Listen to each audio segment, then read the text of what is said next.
very warm welcome to the Understanding Users podcast, brought to you by Researchable UX. It's great to have you with me. I'm your host, Mike Green. I'm a freelance user research lead and digital consultant based in the UK. Over the coming weeks, I'm going to be chatting to various digital experts who I've had the pleasure of working with in recent years. They're from various disciplines, including user research, UX design, development, and product management. And there'll even be a digital business owner or two. I'll be talking to them about how they came to be in their current roles, what they've learned along the way, and what advice they may have for others getting into the field. These are intended to be relaxed, informal chats with professionals who are keen to share their experiences. So sit back and enjoy.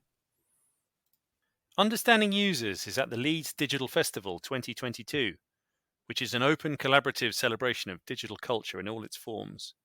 Returning for its 7th year this year, the festival hosts a 2-week lineup of world-class tech content in September to showcase the city's dynamic and growing digital sector. In this short episode, I'm talking to the speakers at a festival session entitled How User Experience Design Can Successfully Solve the Digital Challenges of Today, which is taking place on the 26th of September. This free event is jointly hosted by local digital design agency Lion+Mason and Leeds Building Society, with leading specialists and peers discussing some of the key challenges facing businesses. I chat with the speakers about what they'll be covering in their talks and what practical, relevant tips they hope attendees can take away to use in their own organizations. The speakers are Andy Curry, UX Director at Lion+Mason, Paul Cook, Principal Consultant at Lion+Mason, Kelly Moran, Head of UX at Leeds Building Society, and Imran Afsel, UX Design Leader at Co-op. There's a link in the show notes to sign up for the event if you'd like to. But in the meantime, thanks for listening, and I hope you enjoy the episode. So it's great now to welcome back Andy Curry, a friend and former guest on the show. Andy's UX Director at Lion+Mason. Welcome back, Andy. Nice to chat to you. It's lovely to be back. Thanks. Tell me a little bit to begin with about the event that Lion+Mason and Leeds Building Society are hosting. Last year, we hosted our first standalone event at Leeds Digital Festival called DX Leeds, Digital Experience. And it was a fantastic day, which I'm sure you'd agree with because you spoke at it yourself. But we had some brilliant speakers from some great companies. All talking about their own experiences inside UX design, user research, service design, digital transformation, things like that. And so we followed this up again. We're doing it again this year. It's a similar type of format, but we're doing it in association with Leeds Building Society. So that's a really exciting partnership to just kind of because they're doing some really great work in the field as well internally. So what we're doing is we're actually going to be running the event in Leeds Building Society's HQ in Leeds. It's a similar type of format. It's an afternoon of talks by some really fantastic people from across various different industries, all working within the sphere of user experience, service design, and product design. So yeah, we're really excited. Brilliant. And the kind of intended audience, are you focused in on a particular group of people, or is it fairly broad? We intentionally try and keep things broad. There's definitely a lot to be had from an event like this from maybe experienced people in the industry already, just kind of wanting to hear perspectives from other professionals in their field. And I always find that personally incredibly useful because there's more than one way to skin a cat, and always useful to kind of, even if it's just for personal validation, getting that sense and hearing those stories from other people and the experiences that they've gone through and the learnings that we can all take from that. But likewise, it's certainly something that should appeal to people in organisations who are looking to kind of upgrade and or kind of become a bit more mature in their approaches to user-centered design. And again, I think the types of people we have speaking of these things, they're there to talk about the challenges that they've overcome. They're there to talk about important issues and how we all can approach this, not just from a UX or a product design specialist perspective, but from an organization's perspective as well. And likewise, more junior people. We had a number of people who were kind of starting out in the field and found it incredibly valuable just to kind of hear stories from experienced professionals and learn from that too. So it's really a good broad mix. I think it appeals to. Sounds fantastic. And you mentioned the speakers there. Could you just tell us a little bit more about kind of who the speakers are and broadly what they're going to be talking about? Yeah, absolutely. Well, we've got Kelly Moran, who's the head of UX from Leeds Building Society. He's going to be talking about that, his experiences certainly in terms of in-house within Leeds Building Society and the work that they've been doing. But specifically, I think he's talking about what makes it, in his view, a great UX designer. What are those different attributes that are needed to really be successful in this field? We've got Imran Afsel who's the UX design leader from Co-op. I know a few people who work with Imran and could not speak more highly of him, both in terms of his expertise in design and delivery, but also in terms of just being an all-round great person. Apparently, he's going to be speaking about empathy, which I think is one of the most valuable aspects of what we do. The value and importance of empathy. So that should be. I'm really looking forward to that talk as well. We've also got our very own Paul Cook, our principal UX consultant, who is again going to be speaking about a variety of different kind of areas in terms of user experience, the things that companies need to think about in terms of applying that. I believe you've spoken to him as well, so I'll let his own voice do the talking on what exactly it is he's speaking about. But yeah. And I myself will be doing I'll be comparing the whole event and trying to keep things moving and smooth and make sure that we've got plenty of opportunity for discussion and questions along the way. We've got a few more speakers being lined up as well, but yeah, it's going to be a really great event. What do you hope attendees will take from the day? The key takeaways I'd really hope is that it's just the sense that, well, first of all, if people can walk away having learned something, that's always valuable. People come away feeling that there's inspired and driven. That's always what I look for at these events when I go. And I want to walk away with lots more ideas and lots of just. It recharges you, I think, when you attend events like this, to suddenly get all these different perspectives, even from people that maybe you don't necessarily agree with. But it starts those fires burning in your mind again. And I think that's one of the values of events like this. Is that it can really it can recharge you in some ways, and it can kind of start firing up that enthusiasm again. So that's what I would really hope for. Great. And tell me a little bit more about Leeds Digital Festival more broadly, because obviously this is the one event, but there's a kind of broad program of digital related events going on over the current sort of couple of weeks, I think. Is that right? Oh, it's a huge thing now. Yes, I mean I remember back when it years ago when it was in its infancy, and it's just grown and grown and grown, and it covers the whole week. It covers the whole city all over the place. So there's so many different subject areas across everything related to digital. And so many different formats as well. I mean, I myself, I'm actually also on a panel, a Q&A panel about accessibility and where the design discipline should have a place at the table in terms of decision making, and that's called a UC Me UCD. That's being hosted by Transition Partners and Opencast, and that's on. Just going to find you. That's on the 29th of September at 6 o'clock. So again, that's going to be a really interesting. I'm really interested to join that and be part of those discussions, because that's a subject. Accessibility certainly is a subject very close to my heart. So yeah, but there's just so much going on. It really is. It's a bit of a difficult one to almost pick which ones you have time to do. So. Absolutely. Well, I'll put a link to the festival in the show notes. And final question for you, Andy, is for the Lion+Mason event, how can participants sign up for that?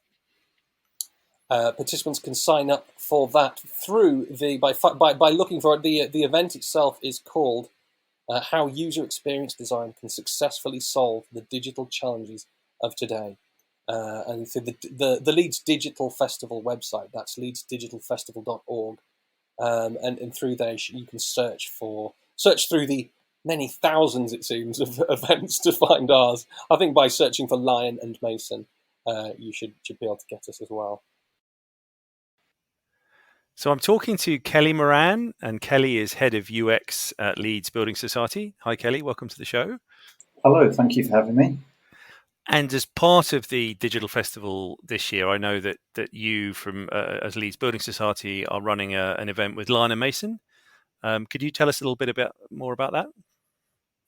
Yeah, we've partnered up with Lion+Mason. They're going to be using the Leeds Building Society offices. Last year, we moved into a lovely new building. It's very modern, state of the art.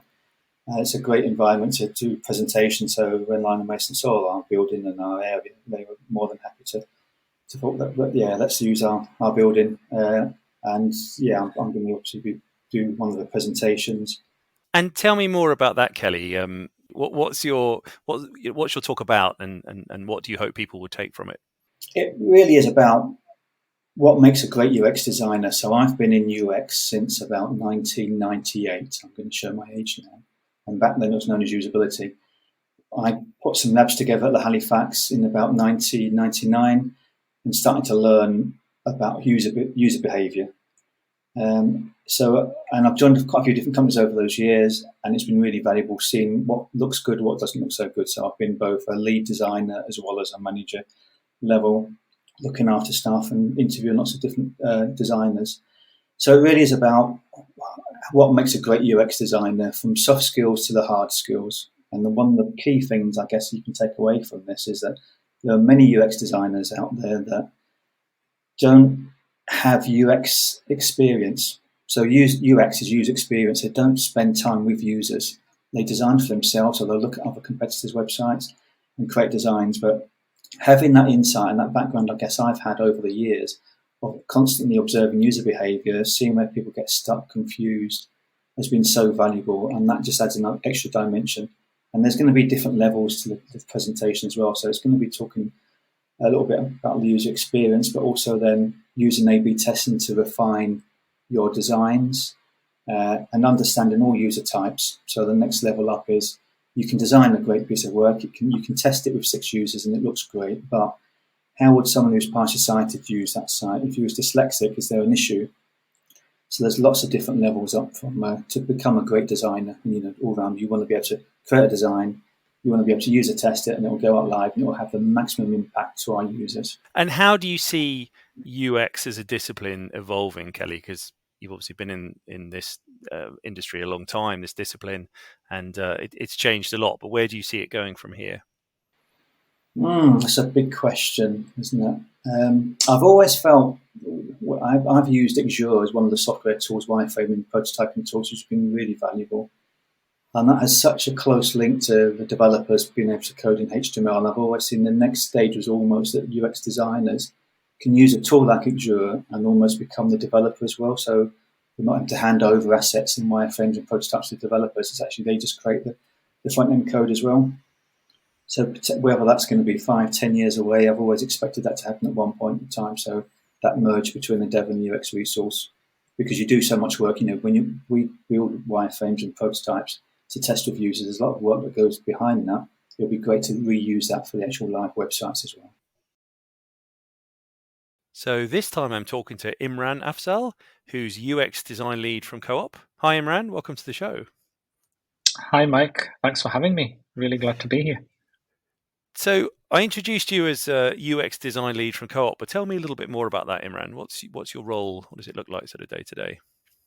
So I work in the Experience Foundations team. Our team look after the Experience Library, which is the equivalent of what is a design system effectively.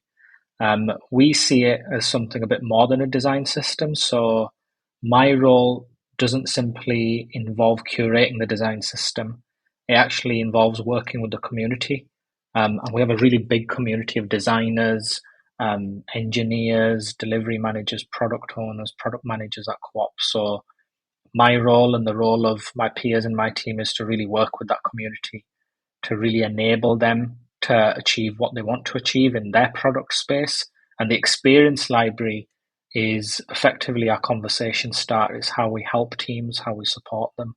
And traditionally with design systems, teams are very focused on the system itself. I would say we focus far more on the community. And moving on to the Leeds Digital Festival, where you're going to be speaking, tell me a little bit about that. Have you been before? I've never been before, so this is going to be my first time attending and speaking as well. So and my introduction to it was I did a talk on empathy a couple of weeks back for a software company called Redgate. They invited me to their meetup, a virtual one, and I gave this talk. And then I was asked to speak at this particular event about the same topic.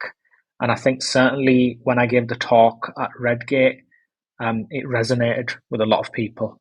The topic of empathy and how it can be really important what we do in the design space. So what do you hope people will take from the talk that you're going to give?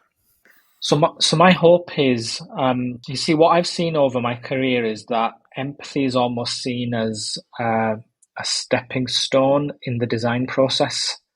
And I actually think it's far more important. Often I've seen empathy being this thing that a team will do as a step while they're going to go and create a solution. So it's just a little, almost like you tick it off and say, we did an empathy map and now we're going to go and do everything else.